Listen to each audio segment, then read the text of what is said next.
Salutations, respected viewers. This is George from Ireland. I'm inside Old College at the University of Edinburgh. So the University of Edinburgh was founded in 1583, though not on this exact site, more towards the Royal Mile, and almost none of its original buildings exist. It was founded by King James I and VI.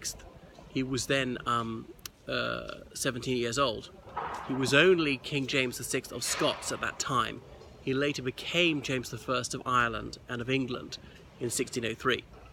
I say sixth and first because he's the sixth King of Scotland to be named James, the first of Ireland and the first in England to be named James. Confusing, hey?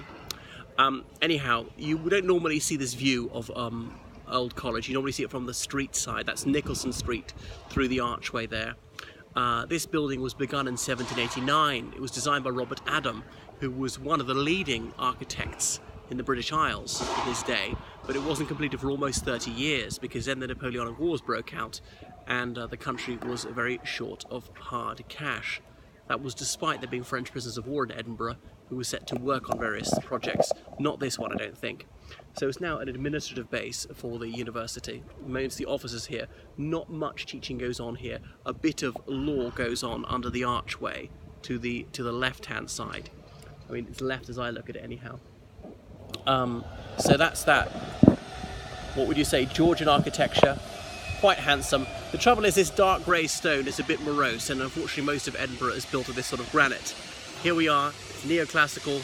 That's what they call it, Athens of the North. And it was perhaps the culmination of the Scottish Enlightenment, because in the 18th century, Scotland was certainly the intellectual powerhouse of the United Kingdom and was one of the most academically distinguished countries in Europe.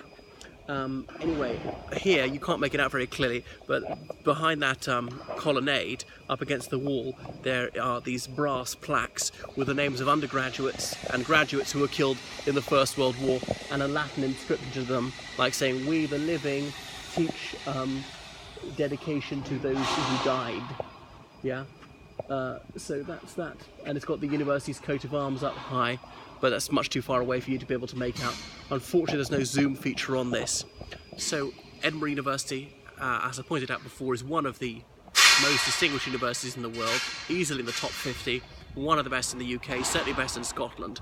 Within the United Kingdom, it would be one of the top 10. I'm just trying to think of some of its famous graduates. Sir Arthur Conan Doyle, physician, better known as the author of the Sherlock Holmes stories.